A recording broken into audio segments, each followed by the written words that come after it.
Hello दोस्तों, नमस्कार। स्वागत है आपका सक्सेस इन हिंदी अकेडमी में। देखिए दोस्तों, हम कर रहे हैं एसटेट टीजीटी पीजीटी के मॉडल टेस्ट पेपर। और ये मॉडल टेस्ट पेपर अनुमानित प्रश्नों के आधार पर बनाए गए हैं, यानी कि वो प्रश्न है ये बार बार परीक्षा में आए हुए हैं या फिर पूछे जाने की संभावना है। अब ये नहीं है कि ये सिर्फ टीजीटी के लिए है या सिर्फ पीजीटी के लिए है, ये दोनों के कॉमन है। ठीक है, तो आप ध्यान से देखें। और अगर आप पहली बार चैनल पर आए तो चैनल को सब्सक्राइब कर ले। अब हम शुरुआत करते हैं। प्रश्न नंबर पहला ही 91 का नंबर है। नवजागरण का अग्रदूत हिंदी के किस लेखक को कहा जाता है?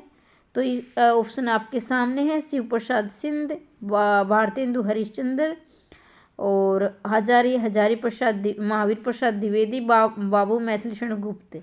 तो इसका आपका उत्तर रहेगा भारतेंदु हरिश्चंद्र। नवजागरण का अग्रदूत भारतेंदु हरिश्चंद्र को कहा जाता है। ठीक है, आगे बढ़ते हैं।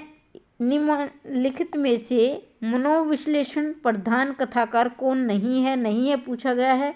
इलाचंद्र जोशी, अज्ञे, सुदर्शन, जैनेन्द्र। तो 92 का आपका उत्तर रहेगा सी, सुदर्शन को मनोविश्लेषणवादी नहीं कहा गया है। बाकी ये तीनों है मनोविश्लेषणवादी हैं, इलाचंद्र, अज्ञे, जैनेन्द्र। ठीक है। वह स्त्री जिसका पति परदेश से आने वाला हो, वाक्यांश के लिए भी एक शब्द भी परीक्षा में पूछे जाते हैं। तो ये टॉपिक बार बार मैं करवाती हूँ, तो बार बार इसको आप अच्छी तरह से कर लेंगे। जिसमें है आगत पति का, परवशपति का, प्रोसितपति का, आगमेशपति का। तो इसका आपका उत्तर रहेगा 93 का डी, यानी आगमेशपति का। आगमेश मतलब आने वाला हो। ठीक है, और प्रोसितपति का ये मतलब जिसमें जा चुका हो। ठीक है, तो ये आगमेश, इसको ध्यान से देख लेना। ये शुद्ध अशुद्ध में भी कई बार पूछा गया है। अब ये हो गए 93। 94 का प्रश्न देखेंगे, थोड़ा मैं जूम कर लेती हूँ। निम्नलिखित में से कौन सी रचना लघुत्री में नहीं आती है? रघुवंश, कुमार संभव, मेघदूत, ऋतु संहार। तो 94 लघुत्री मतलब कि क्या है? लघु जी छोटी रचना है, यानी लघु रूप है, छोटा रूप है। महात्री जिसमें बड़ा रूप है, यानी महाकाव्य। तो 94 का आपका डी रहेगा। ऋतु संहार क्या है? महाकाव्य में आता है, यानी बड़ी है। और ये लघुत्री में आती हैं तीनों की तुलना, लेकिन ऋतु संहार महाकाव्य में आता है। ठीक है, ये साधना की 4 अवस्थाओं में शरीयत, तरीकत, मारिफत, हकीकत संबंध है। ज्ञान मार्ग की शाखा से, सूफी साधना से, इस्लामी धर्म साधना से, रीतिकालीन काव्य से। तो 95 का रहेगा आपका बी, ये है सूफी साधना से। ठीक है, सूफी साधना को के लेखकों यानी कवियों ने 4 भागों में बांटा, जिसमें शरीयत है, तरीकत है, मारिफत है, हकीकत है। और ये सीरियल वाइज यानी क्रम के अनुसार लगाना भी आ जाता है। तो ये इनका क्रम भी आप ध्यान रखेंगे। पहला आएगा शरीयत, तरीकत, मारिफत, हकीकत। ठीक है, देखो प्रश्नों से देखकर ही आपको लग रहा होगा कि प्रश्न कितने महत्वपूर्ण है। तो एक भी प्रश्न ना छोड़े, अच्छी प्रकार से तैयार कर लें। और ये प्रश्न आपकी परीक्षा में पूछे जाने की संभावना है, क्योंकि ये बार बार परीक्षा में पूछे गए हैं। एकलव्य नामक कृति के लेखक हैं भगवती चरण वर्मा है, रामकुमार वर्मा है, नंदुलारे वाजपेयी। इनमें से कोई नहीं। 96 का रहेगा option number B, Ram Kumar Verma. Eklavya नामक कृति के लेखक हैं राम कुमार वर्मा। ठीक है, प्रेमचंद की किस कृति को प्रतिबंधित किया गया है? यानी प्रतिबंधित मतलब रोक लगा दी गई है। मतलब उनकी कृति थी जो अंग्रेजों ने क्या अपने, उन्होंने देशभक्ति से संबंधित, राष्ट्रभक्ति से संबंधित इनकी रचना थी। और कहीं ना कहीं उन्होंने अंग्रेजों का विरोध किया था इस रचना के माध्यम से, जिसमें आपका करबला है, सोजे वतन है, निर्मला है, गबन है। तो 97 का आपका उत्तर रहेगा सोजे वतन। सोजे वतन, और ये भी कहा जाता है, मतलब कहा क्या हुआ ही है, ये हकीकत बात है कि सोजे वतन को जब्त करने के बाद ही ये इसमें प्रेमचंद नाम से लिखने लगे थे। ठीक है, तो इससे पहले ये किस उर्दू में लिखते थे? नवाब राय नाम से, उर्दू में नवाब राय से लिखते थे। और इनका मूल नाम था धनपत राय। इनका मूल नाम था धनपत राय पूछा गया है। उर्दू में नवाब राय से लिखते थे। लेकिन सोजे वतन को जब्त करने के बाद, और ये फिर इसमें इसलिए किया गया क्योंकि अंग्रेज़ों को ये ऐसी रचना थी जिसमें खुलकर अंग्रेज़ों का विरोध किया गया था। कहीं ना कहीं अंग्रेज़ों को ये लग रहा था अगर जो दिखाया गया है, अगर जनता इस पे जागरूक हो गई तो हमारे लिए समस्या खड़ी हो जाएगी, क्योंकि वो तो चाहते थे ना लंबे समय तक राज करना, तो जागरूक हो गई तो उनके लिए राज्य का बड़ा खतरा हो जाएगा। इसलिए प्रेमचंद को वो जेल में बंद करने के लिए, उनकी लेखनी को बंद करने के लिए ढूंढने लगे। तब उनको नाम छुपाने के लिए आप कमेंट करोगे कौन है जिन्होंने सलाह दी कि आप प्रेमचंद नाम से लिखिए, आप ये धनपत राय यानी नवाब राय धनपत राय से मत लिखिए। तो ये सोजे वतन ये बहुत महत्वपूर्ण है, याद रखेंगे। एक कहानी, किसी भी प्रश्न के पीछे अगर आप एक कहानी याद करोगे तो आप जल्दी याद करोगे और जल्दी लंबे समय तक याद भी रख पाओगे। निराला का जन्म कहाँ हुआ था? उत्तर प्रदेश, उड़ीसा, बंगाल, बिहार। तो 98 का आप करेगा सी, यानी बंगाल के मेदिनीपुर गांव में इनका जन्म हुआ था, याद रखेंगे। प्रगतिवाद के प्रमुख कवि नहीं है। देखो भाई, ये मैं बार बार बोल रही हूँ, सिर्फ टीजीटी यानी कि टीजीटी वाले ये करेंगे, पीजीटी वाला ये साहित्य के प्रश्न है, टीजीटी में भी आ सकते हैं, पीजीटी में, तो इसको आप अच्छी प्रकार, और ये हर एग्जाम में आपको वो फ़ायदा ही फ़ायदा करेंगे, क्योंकि ये कॉमन प्रश्न है जो बार बार पूछे जाते हैं, तो इनको आप अच्छी प्रकार से तैयार कर लेंगे। प्रगतिवाद के प्रमुख कवि नहीं है पूछा गया। नागार्जुन, दिनकर, अज्ञे, मुक्तिबोध। तो 99 का आपका उत्तर रहेगा सी, अज्ञे प्रगतिवाद के नहीं है, और बाकी नागार्जुन, दिनकर, मुक्तिबोध प्रगतिवाद की हैं। ठीक है, तो अज्ञे किसके हैं? अज्ञे याद रखेंगे प्रयोगवाद की हैं, ये भी आप याद रखेंगे प्रयोगवाद। इन्होंने तार सप्तक की स्थापना की थी। अब मिलान करना है सूची ए से बी से, देखें। ठीक है, ये देखिए, पहले तो कादम्बरी बाणभट्ट आप सभी जानते हैं, ये तो आपको सभी को याद रहता है। दंडी 10 कुमार चरित्र की है, और भवभूति आपकी रहेगी इसकी, और ऋतु संहार आपका कालिदास, श्रेयस इसका रहेगा आपका उत्तरामचरित। ऐसे भी आप मिला कर सकते हो। तो देखिए 100वां प्रश्न आपका ऐसे करेंगे, बी आएगा इसका। तो आप एक बार ऊपर बी देखिए,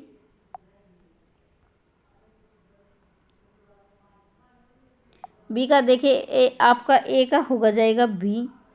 ठीक है, और फिर दंडी आपका ये रहेगा इसका, कादम्बरी बाणभट्ट की तो हो गई। ठीक है, एक मिनट, और ये है आपकी कादम्बरी बाणभट्ट की, कालिदास की ऋतु संहार हो गई, ऋतु संहार। और दंडी आपकी 10 कुमार से, भवभूति उत्तराम से इसकी रहेगी आपकी, और ये आपकी रहेगी सीरियस की। तो इस तरह मिलान कर लीजिए आप। ठीक है, ऊपर नीचे। भारतेंदु युग का कौन सा कवि पुष्टि मार्ग में दीक्षित था? बार बार परीक्षा में पूछा गया, बहुत महत्वपूर्ण प्रश्न है, इसे आप तैयार करेंगे। भारतेंदु हरिश्चंद्र ऐसे थे भारतेंदु युग के जो पुष्टि मार्ग में दीक्षित थे। ठीक है, देखो भाई, क्लास अगर आपको अच्छी लग रही है तो आप पहली बार चैनल पाएँ तो चैनल को सब्सक्राइब कर लेना, शेयर अवश्य किया करो आपके दोस्तों को, ताकि ज़्यादा से ज़्यादा अभ्यर्थी इसका फायदा उठा सके। मौर्य विजय किसकी रचना है? मैथिली शरण गुप्त, सियाराम शरण गुप्त, श्याम नारायण पांडे। इनमें से कोई नहीं। 102 का रहेगा बी, श्याम नारायण पांडे। मौर्य विजय किसके? श्याम नारायण पांडे। मौर्य विजय श्याम नारायण पांडे। ठीक है, आगे बढ़ते। रीतिकाल को अलंकृत काल कहा है। देखिए, मिश्र बंधुओं ने शिव प्रसाद मिश्र ने, आचार्य रामचंद्र शुक्ल ने, डॉक्टर रामकर वर्मा ने। 103 का ए है, रीतिकाल को अलंकृत काल कहा है मिश्र बंधुओं ने। किसने कहा है? मिश्र बंधुओं ने। ठीक है, चारण साहित्य किस का दूसरा नाम है? चारण साहित्य किस साहित्य का दूसरा नाम है? जिसमें आपका सिद्ध साहित्य, नाथ साहित्य, जैन साहित्य, रासो साहित्य। तो 104 का उत्तर रहेगा आपका रासो साहित्य। चारण साहित्य रासो साहित्य का दूसरा नाम है। चारण साहित्य रासो साहित्य का दूसरा नाम है, याद रखेंगे। वर्तनी की दृष्टि से, एक मिनट, ये कई बार होता भी, वर्तनी की दृष्टि से शुद्ध शब्द सही है। देखो, मैं हर बार बताती हूँ आपको, सही है नहीं है, सबसे पहले आप इसको अंडरलाइन करेंगे। इससे क्या होगा कि आपका 50% प्रश्न ठीक हो जाता है। वो इसलिए क्योंकि आप घर आकर देखते हो कि प्रश्न में कई अभ्यर्थी ऐसा करते हैं, जिन लोग करते हैं उनको पता होगा कि अच्छा इसमें नहीं पूछा गया, मैंने तो है पढ़ लिया, इसमें है पूछा गया, मैंने तो इसको नहीं पढ़ लिया। बहुत सारे अभ्यर्थी ऐसी गलती करते हैं। तो सबसे पहले मैं हर वीडियो में बताती हूँ कि सबसे आपको पहले आपको क्या करना है, इसको अंडरलाइन क्या करना है कि प्रश्न में पूछा क्या गया। अब इसमें आपकी गलती के चांस न के बराबर हो जाते हैं। तो सन्यासी में आप देखेंगे 105 का ए, सन्यासी को ध्यान से देखेंगे। कई बार ऐसा भी आ सकता है, कहीं आप कंफ्यूज हो जाओ, सन्यासी में दोनों न भी आधे आ सकते हैं, एक बिंदी वाला भी आ सकता है। तो ये दोनों ही ठीक है, ये भी ठीक है और ये भी ठीक है। कहीं आप कंफ्यूज ये ढूंढते रह जाओ और ये आपको मिले तो ध्यान रखें ये भी ठीक है और ये भी दोनों ठीक है। तो जो आपके ऑप्शन में वो दोनों इकट्ठे नहीं आएंगे, आ भी गए तो ये हो सकता है कि दोनों ठीक है। ठीक है, निम्नलिखित में से कौन सा शब्द बादल का पर्यायवाची नहीं है? तो पर्यायवाची भी पूछे जाते हैं, जो अब टाइम कम है लेकिन महत्वपूर्ण तो आप जरूर याद कर लेंगे। अब देखना है, जलद है, नीरद है, वारिद है, मेघ है। 106 का आपका रहेगा सी, वारिद। बादल का वारिद नहीं है, जलद, नीरद और ये तो फिर नहीं है। तो फिर किसका है? तो ये समुद्र का है। धी का मतलब होता है धारण करने वाला, और पानी को कौन धारण करता है? समुद्र। तो ऑप्शन नंबर सी सही रहेगा, यानी पानी धारण करने वाला कौन? समुद्र है। हत्या नामक लेखक कहानी के लेखक हैं, अज्ञे हैं, जैनेन्द्र है, मुक्तिबोध है। तो 107 का आपका रहेगा बी, जैनेन्द्र है कि हत्या नाम के। ठीक है, अब आपको याद नहीं होगा तो बता देती हूँ। हत्या यानी हत्या का दूसरा विपरीत होता है जीना, और जीने से जैनेन्द्र, हत्या जैनेन्द्र। ठीक है, नाबादास कृत भक्तमाल की भाषा है। तो नाबादास किसकी है? नाबादास भक्तमाल, यानी नाबादास, अब नाबादास क्या है? लेखक का नाम है, भक्तमाल रचना का नाम है, और इनकी भाषा क्या है? तो इनकी भाषा है ब्रजमाल, ब्रज भाषा, यानी ब्रज भाषा। मैं ब्रजमाल बोल रही हूँ, माफ़ी चाहती हूँ। राजेंद्र यादव एवं मन्नू भंडारी द्वारा संयुक्त रूप से लिखा गया उपन्यास है। अब राजेंद्र यादव और मन्नू भंडारी, याद रखिए, दोनों पति पत्नी थे और दोनों ने ये उपन्यास इकट्ठे, इन्हें दोनों ने मिलकर लिखा है। सारा कैस आपका बंटी मुर्दा सा है, 1 इंच मुस्कान। बाकी तीनों क्या है? मन्नू भंडारी की रचना है, लेकिन 1 इंच मुस्कान है 1 इंच मुस्कान दोनों ने मिलकर लिखा है उपन्यास है। और राजेंद्र यादव, मन्नू भंडारी दोनों पति पत्नी थे। अब वैसे भी आप ट्रिक के द्वारा ऐसे याद कर सकते हो, भाई पति पत्नी आपस में क्या है, अपनी गृहस्थी जब उनकी मिलकर चलती है तो जाहिर सी बात है हंसते हुए मुस्कुराते होंगे, तो दोनों मुस्कान लाएंगे अपने चेहरे पर, तभी तो जिंदगी खुशहाल रहेगी। तो इस तरह से ट्रिक से, लॉजिक से आप याद कर सकते हैं। बिहारी रीतिकाल की किस काव्यधारा के कवि हैं? ये कल भी मैंने बताया था, पहले तो ये बता देती हूँ कि रीतिकाल को 3 भागों में बांटा गया है। अब 3 भागों में किसने बांटा है? विश्वनाथ प्रसाद मिश्र ने बांटा है, विश्वनाथ प्रसाद मिश्र ने। और ये 3 भाग कौन से हैं? ये आपके सामने है, रीतिबद्ध, रीतिसिद्ध, रीतिमुक्त। तो मैं पहले रीतिबद्ध की बात कर लेती हूँ। इसमें आपके केशवदास, देव इत्यादि आते हैं, केशवदास और देव। रीति सिद्ध में आपके आते हैं बिहारी, और रीति मुक्त में आपके आते हैं घनानंद आलम बोधा, घनानंद आलम बोधा रीति मुक्ति में आते हैं। तो रीति सिद्ध बिहारी, ऑप्शन नंबर बी सही रहेगा। देखो भाई, जब भी मैं निशान लगाऊंगी, नहीं कि मेरे उत्तर लगाने से पहले आप निशान लगा लिया करो। ऐसे क्या होगा कि अपने आप का मूल्यांकन कर पाओगे, आपके कितने में से कितने आ रहे हैं। तो आप अपनी तैयारी को जरूर जांचें। फिर धातु का लोट लकार में प्रथम पुरुष बहुवचन का रूप है 100, ये है बीफी बंतु। अब इस प्रकार के प्रश्न बहुत कम देखने को मिले, वैसे आपकी इच्छा याद कर सकते हो तो कर सकते हो। जयशंकर प्रसाद की किस कृति को पहले ब्रज भाषा में बाद में खड़ी बोली के रूप में रूपांतरित किया गया है? अब जयशंकर प्रसाद की वो कौन सी कृति है जो पहले तो इन्होंने क्या है, ब्रज भाषा में लिखी मूल रूप से, लेकिन बाद में इन्होंने उसका रूप खड़ी बोली में बदल दिया, यानी खड़ी बोली में उसका अनुवाद कर दिया। तो ये है झरना। झरना उनकी, 1 मिनट भाई, झरना नहीं होगी, माफ़ी चाहूँगी, प्रेम पथिक है। प्रेम पथिक पहले तो इसने क्या है, ब्रज भाषा में लिखी मूल रूप से, बाद में इसका खड़ी बोली में अनुवाद कर दिया। अब ये एक ऐसी याद को प्रेम के पथ में क्या है, प्रेम के पथ में खड़ी, प्रेम के पथ में खड़ी, तो खड़ी बोली किसमें, अब बाद में किसमें क्या, खड़ी बोली, प्रेम के पथ में खड़ी, तो प्रेम पथिक खड़ी बोली। तो ऐसे याद कर सकते हो। 113 उद्धव शतक के रचयिता का नाम बताइए। देखो भाई, ये PDF मैं ही बनाती हूँ, और ये क्या है कि मतलब मैं थोड़ी सी टेक्निकल के मामले में थोड़ी जीरो टाइप लग समझिए आप, मेरे से इतने अच्छी प्रकार से हो नहीं पाता, लेकिन कोशिश करती हूँ मैं आपके लिए। उद्धव शतक के रचयिता है, उद्धव शतक के रचयिता रहेंगे गया प्रसाद शुक्ल से नहीं, जगन्नाथ प्रसाद मेनन, जगन्नाथ दास रत्नाकर। तो ये सेम दिया गया, कोई जगन्नाथ दास रत्नाकर आएगा, ठीक है, ये मिलंद नहीं आएगा। और जगन्नाथ दास रत्नाकर का मूल नाम क्या है? जक्की, ये जक्की नाम से भी जाने जाते थे, तो ये भी आप याद रखेंगे। इस तरह के आभूषण, एक मिनट, इस तरह के आभूषण प्रेम के दुष्परिणाम हिंदी के किस उपन्यास में लिखे गए हैं? भाई इस तरह के आभूषण प्रेम के, स्त्रियाँ बहुत सी ऐसी स्त्रियाँ भाई सभी आ जाती है उसमें, लेकिन सभी स्त्रियाँ तो सभी है, लेकिन सभी ऐसी नहीं है कि जो सिर्फ आभूषण प्रेम में ही रहे, लेकिन ज़्यादातर ऐसी स्त्रियाँ होती है जो आभूषणों से बहुत प्यार करती हैं। तो इसमें दिखाया गया कि इस तरह के आभूषण प्रेम के दुष्परिणाम प्रेमचंद किस उपन्यास में दिखाए? गोदान, गबन, रंगभूमि, सेवा सदन। तो इसमें आपका 114 का रहेगा बी, गबन। देखो गबन का मतलब होता है किसी को हड़प लेना, किसी चीज़ को छुपा लेना, यानी अब क्या है, तो इसमें नाम से ही प्रतीत हो रहा है कि आभूषण का गबन कर लिया, नहीं छुपा लिया, तो इसमें गबन है ये। और ये प्रेमचंद के सारे गोदान है, गोदान इन्होंने 1936 में लिखा था, इनकी मृत्यु के समीप लिखा था इन्हें।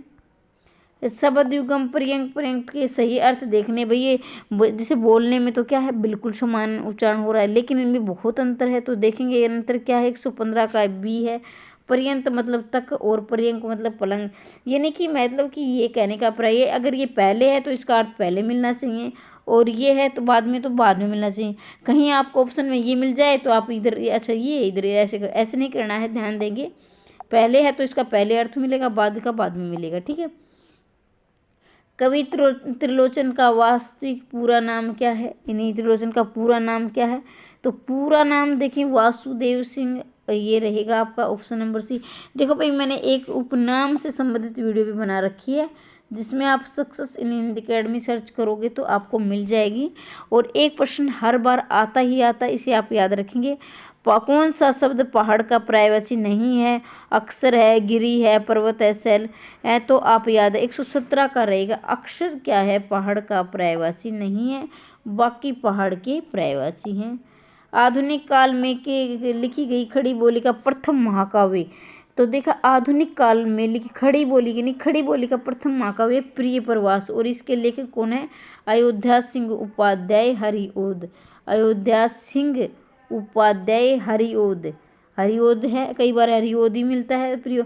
अब इसमें अगर खड़ी बोली का प्रथम महाकवि पूछा जाए तो जाहिर सी बात है महाकाव्य लिखने वाले ही महाकवि होंगे, तो ये हरिओद जी हैं। और ये किसने माना है? रामचंद्र शुक्ल ने माना है, ये भी आप याद रखेंगे, ठीक है। द्विवेदी युग का एक अन्य नाम क्या है? स्वच्छंदतावाद, नव जागरण, सुधार काल, राष्ट्रीयवादी काल। तो 119 का रहेगा बी, नव जागरण सुधार काल। और कंफ्यूज न हो, पुनर्जागरण काल भी आ सकता है, तो पुनर्जागरण काल याद रखेंगे। भारतेंदु युग का नाम है पुनर्जागरण काल, भारतेंदु युग का नाम है पुनर्जागरण काल, और नव जागरण काल है द्विवेदी युग का। तो देखिए पुनर्जागरण काल ये है द्विवेदी का, और नहीं माफ कीजिए, पुनर्जागरण है भारतेंदु युग का, नव जागरण है द्विवेदी युग का, ठीक है, कंफ्यूज नहीं होना है। उज्ज्वल नील मणि के रचयिता है रूप गोस्वामी, शंकराचार्य, वल्लभाचार्य, दंडचंडीदास। ऑप्शन नंबर बी का आपका, यानी आपका 120 का रहेगा आपका, ये रहेंगे रूप गोस्वामी। उज्ज्वल नीलमणि के रहेंगे आपके रूप गोस्वामी। देखो उज्ज्वल कोई चीज़ होती है और मणि भी हो, तो जाहिर सी बात है उज्ज्वल और मणि हो तो रूप तो उसका होगा ही ना होगा, उज्ज्वल कोई चीज़ है। तो ध्यान रखिए, वैसे उज्ज्वल दोनों इसमें आधे आएंगे, ये ध्यान रखिए। उज्ज्वल ऐसे लिखा मिलेगा, कहीं आप उज्ज्वल, ये सुध में काफ़ी बार पूछा गया है, दोनों आधे आएंगे। पृथ्वीराज रासो में सर्वाधिक विवादित पक्ष कौन सा है? ये बार बार परीक्षा में आया है, याद रखेंगे। भाषिक से संरचना है, ऐतिहासिकता है, चरित्रांकन, प्रबंधात्मकता है, तो 120 का रहेगा ऐतिहासिकता। यानी इतिहास से संबंधित कभी कोई इसको प्रमाणिक मानता है, कोई अर्ध प्रमाणिक मानता है, और कोई इसको अप्रमाणिक मानता है, तो इसके ऐतिहासिक से संबंधित बड़े विवाद हैं। ये कब की है ये, तो इसमें ये भाग इसका काफ़ी विवादपूर्ण रहा है। आधुनिक काल के लिए इनमें कौन सा नाम नहीं दिया गया है? वर्तमान काल, गद्य काल, सामयिक काल, आधुनिक काल, तो ये सब ने अलग अलग दिए। सामयिकी काल आधुनिक काल का नाम नहीं है, वर्तमान काल भी, गद्य काल भी और आधुनिक काल भी, ये सारे नाम आधुनिक काल के दिए। गद्य काल रामचंद्र शुक्ल ने दिया है, याद रखेंगे।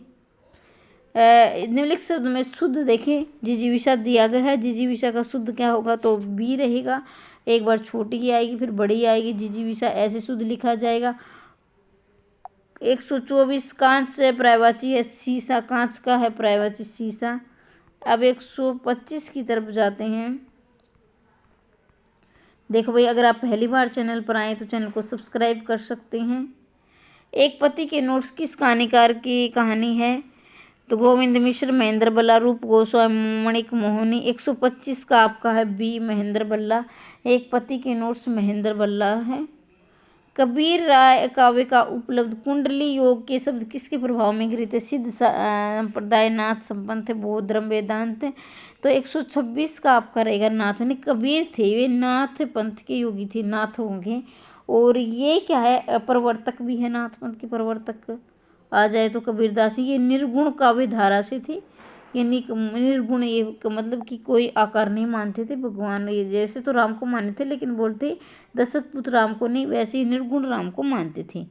छायावाद का पूर्व अभास किस कवि की रचनाओं में प्रकट हुआ, मुकुट पांडे, रूप नारायण पांडे, लोचन पांडे, श्याम नारायण पांडे। 127 का रहेगा ए, मुकुट पांडे। छायावाद का पूर्वाभास किस कवि की रचनाओं में है, तो मुकुट पांडे में। किस काव्य धारा का विकास कालांतर में नई कविता के रूप में उदय है, हुआ है, प्रगतिवाद, प्रयोगवाद, छायावाद, अंतचेतनावाद। 128 का रहेगा बी, प्रयोगवाद। किस काव्य धारा का विकास कालांतर में नई कविता के रूप में, अभी नई कविता के रूप में प्रयोगवाद का ही नई कविता की शुरुआत हुई थी, और आगे है ये इसके प्रवर्तन। नई प्रयोगवाद की शुरुआत आगे से हुई है, तार सप्तक रचना से। तार सप्तक इनकी पत्रिका भी थी और तार सप्तक के वाद भी थे, यानी 4 भागों में बांटा गया था तार सप्तक को। प्रकृतिवाद में कौन सा कथन सत्य नहीं है, मतलब गलत, सत्य नहीं का मतलब असत्य कौन सा, यानी गलत कौन सा है। प्रकृतिवाद में शोषण का विरोध है, ठीक है। फिर है प्रकृतिवाद, धर्म और ईश्वर पर अनास्था व्यक्त की गई है, आप खुद भी प्रयास किए। स्थूल और सौंदर्य के प्रति सूक्ष्म वायु सौंदर्य का चित्रण है। शोषितों के प्रति सहानुभूति व्यक्त की गई है, तो भी शोषितों ये भी की गई है, बिल्कुल ठीक है। ये नहीं है, ये उल्टा आएगा, सूक्ष्म इधर आ जाएगा, सूक्ष्म से इन्होंने शुरुआत की और स्थूल की ओर गए थे, तो ये इसका गलत है, बाकी सही है। प्रकृति, धर्म और ईश्वर की अनास्था व्यक्त की गई। प्रकृतिवाद में क्या, धर्म और ईश्वर के प्रति अनास्था, बिल्कुल धर्म और ईश्वर के प्रति अनास्था व्यक्त की है। प्रकृतिवाद शोषण का विरोध है। प्रकृतिवादी क्या थे कि वो विकास की ओर चाहते थे, भी काम करे, मतलब काम करने में विश्वास करे, शोषण का समाज। ये नहीं कि वो सिर्फ भक्ति में ऐसे खोए रहे, ये भक्ति काल की विशेषताएं हैं, बाकी भक्ति काल में ज़्यादा वो रहे हैं। आवारा मसीहा किस उपन्यास की जीवन से संबंधित है, तो उपन्यासकार जीवनी से संबंधित है। तो देखिए शरद चंद्र, बंकिम चंद्र चटर्जी और अमृतलाल नागर, विमल मित्र। 130 का आपका रहेगा ए, शरद।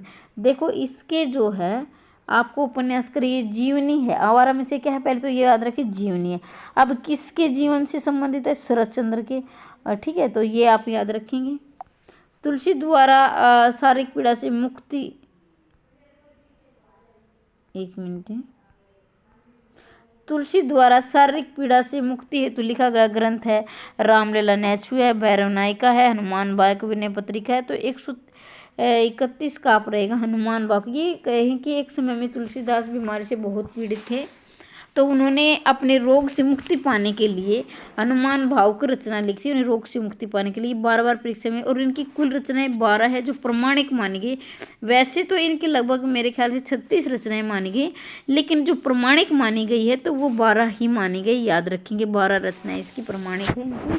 और इन्होंने ब्रज भाषा और अवधी में दोनों में लिखी है, ब्रज और अवधी दोनों भाषाओं में लिखी। जिसमें राम आता है ना उस वो उनकी अवधि में है, बाकी इनकी ब्रज भाषा में। राम जहाँ लगा मिले वो अवधि में है, और राम नहीं है वो ब्रज भाषा में है, तो याद रखेंगे दोनों भाषाओं में लिखी है। ये इसका रहेगा आपका सी। और इनकी जो प्रमाणिक रचनाएं हैं वो 12 है। कठोपनिषद के नचिकेता प्रसंग पर आधारित काव्य कौन सा, संशय की एक रात, आत्मजी, अंधेरे में, कुआनो नदी। 132 का रहेगा आपका बी आत्मजयी। ये क्या है? आत्मजयी वैसे कुंवर नारायण की रचना है, कुंवर नारायण की रचना है आत्मजयी, याद रखेंगे। ये कठोपनिषद के नचिकेता प्रसंग पर आधारित है आत्मजयी, और ये कुंवर नारायण की रचना है। तार सप्तक के संपादक कौन है? थोड़ी देर पहले भी हम बात कर चुके हैं। ये है अज्ञे तार सप्तक की। वैसे अगर तार सप्तक देखा जाए, ये तो इनकी पत्रिका है तार सप्तक, वैसे तार सप्तक के प्रवर्तक अज्ञे ही हैं, और इन्होंने 4 भागों में तार सप्तक को बांटा है। निम्नलिखित में से किसी का जीवन काल है 1886 से 1964 तक? मैथिली कविता सिंह उपाध्याय, हरिहो श्रीधर पाठक, रामनरेश त्रिपाठी। 134 का रहेगा मैथिली शरण गुप्त का ये जीवन काल है, यानी जीवन 1886 में इनका जन्म हुआ था, 64 में इनकी मृत्यु हो गई थी, याद रखेंगे। आत्मनिपेद के लेखक है, आत्मनिपेद के लेखक हैं पद के शमशेर कुंवर नारायण अज्ञे धर्मवीर भारती। तो आत्मनिपद के ये है, इसका रहेगा आपका 135 का आपका रहेगा सी अज्ञे हैं इसके लेखक। वर्तने की दृष्टि से अशुद्ध शब्द है, यानी अब की बार गलत पूछा गया है, गलत कौन सा है? बाकी 3 सही हैं, एक गलत होगा तो आपको गलत देखना है, यानी ये गलत है, ये यानी ठीक है। सूची शुष्क, सूची कई बार पूछा गया है, ये भी आप याद रखेंगे। सूची ऐसे बिल्कुल ठीक होता है, और क्योंकि बहुत सारे अभ्यर्थी ऐसे करते हैं, तो ये क्या है? गलत है, इसमें बड़े की मात्रा आएगी सूची, ठीक है। बौद्ध धर्म से जुड़े हुए साहित्य की भाषा है, तो बौद्ध धर्म से जुड़े हुए साहित्य की भाषा है लौकिक संस्कृत, वैदिक संस्कृत, प्राकृत, पाली। तो 137 का आपका उत्तर रहेगा डी, यानी बौद्ध धर्म पाली से, और जैन धर्म क्या है? प्राकृत से।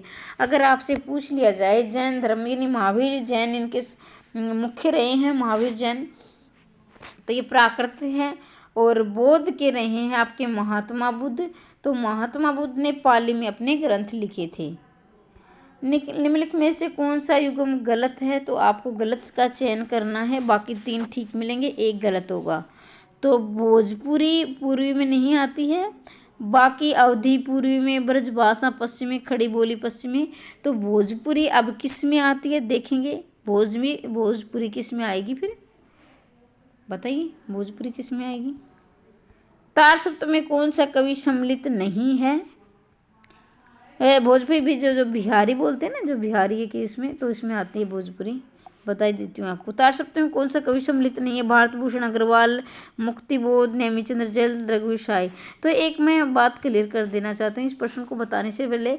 जैसे मैंने आपको बताया था, वैसे आपको याद भी होगा, तार सप्तक 4 भागों में है, लेकिन प्रथम तार सप्तक में प्रथम शब्द नहीं लगेगा। बहुत बार परीक्षा में बार बार आता है कि प्रथम तार सप्तक, प्रथम शब्द लगता ही नहीं है, पहले तार सप्तक लगेगा सीधा, तार सप्तक, और तार सप्तक के बाद द्वितीय यानी दूसरा, फिर तीसरा, फिर चौथा। लेकिन जो प्रथम है वो सिर्फ तार सप्तक है, प्रथम नहीं है। तो इस प्रश्न का मतलब ये है, ये वैसे तो तार सप्तक में हैं ये सारे, लेकिन प्रथम में नहीं है, वो याद रखना है सीधा, ठीक है। तो ये डी है, तो ये किस में? ये द्वितीय तार सप्तक में है, द्वितीय यानी दूसरे तार सप्तक में है, द्वितीय में, ये बाकी पहले में है, ठीक है, यानी तार सप्तक में। प्राचीन शब्द का विलोम है, प्राचीन का रहेगा आपका अर्वाचीन, प्राचीन का विलोम यानी विपरीतार्थक अर्वाचीन। रचना काल को आरोही क्रम में देखना है, कामिनी, झरना, लहर, ये 141 का रहेगा। ये सारे किसकी है? जयशंकर प्रसाद की रचना है, ये भी मैं आपको बता देती हूँ, जयशंकर प्रसाद की रचना है सारी।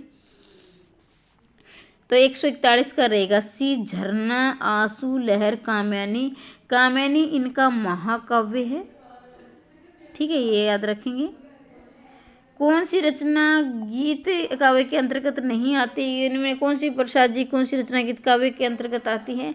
आंसू, झरना, लहर, कामिनी काव्य के अंतर्गत, यानी जो काव्य वो होते हैं जो गीतों की तरह, यानी जो पद्य में जो लिखे जाते हैं, गद्य में लिखे जाते हैं, इसमें नाटक, उपन्यास, निबंध, कहानी ये आते हैं, और कविताएं होती है वो काव्य में आती हैं, ठीक है। 142 का रहेगा सी, ये काव्य में है, यानी कविता है। लहर, छायावादी कविता का घोषणा पत्र किस काव्यकृति को माना जाता है?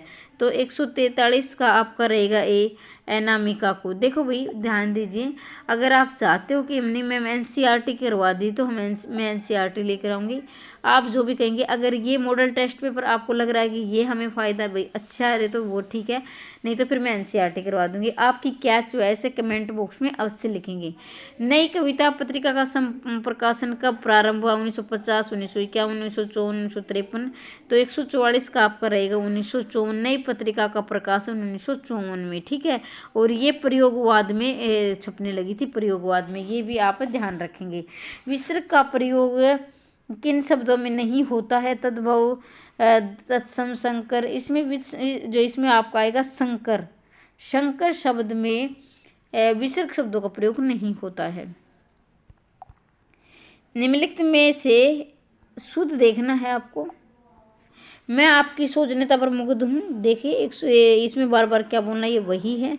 इसमें रहेगा बी, मैं आपके सोचने पर मुग्ध हूँ। मैं आपके सोचनीयता, ये नहीं, सोचनीयता कोई शब्द ही नहीं होता है, सौजन्य होता है, तो ये बी रहेगा। तो अब आगे बढ़ते हैं। 146 हो गए हैं, ठीक है। 147 भैरवी रामायण के रचयिता है। भैरवी रामायण के रचयिता थोड़ी देर पहले भी हमने पढ़ा था। तो इसके तुलसीदास, ये लिखा था ना कि उन्होंने अपने भैरवी रामायण, और मैं जो हमने बताया था कि हनुमान भावुक, उसमें ऑप्शन था हनुमान भावुक। तुलसी ने अपने उसके लिए लिखा था रोग मतलब अपने रोग निवारण के लिए लिखा था हनुमान भावुक। और भैरवी रामायण किसकी? तुलसीदास की वैसे 36 रचनाएं मानी गई है और प्रमाणिक इनकी 12 मानी गई है। रामचंद्र शुक्ल ने छायावाद का जनक किसे कहा है? देखो अपने अपने अलग अलग विद्वानों ने अलग अलग को माना है। तो रामचंद्र शुक्ल। अब देखो इसमें आपके छायावाद के 4 प्रवर्तक हैं, जो आपको पता है। सुमित्रानंदन पंत है, निराला है, महादेव वर्मा है, सुमित्रानंदन पंत है। तो ये इसके रहे हैं। तो रामचंद्र शुक्ल ने देखो किसको माना? लोचन पांडे, रूपनारायण पांडे, मुकुटधर पांडे, सूर्यकांत त्रिपाठी, निराला। तो 148 का आपका रहेगा सी, मुकुटधर पांडे। रामचंद्र शुक्ल ने इसे छायावाद का जनक माना है। 149 का आपको समूह में लगाना है, यानी सूची में मिलाना है। अरि ओ करुणामयी, धूप के दान, खुशबू की शिलाक, चांद का मुटेड़ा। इसमें आपका रहेगा अरि ओ करुणामय प्रभाव में, धूप के दान। तो इस प्रकार से पहले मैं बता देती हूँ इसका।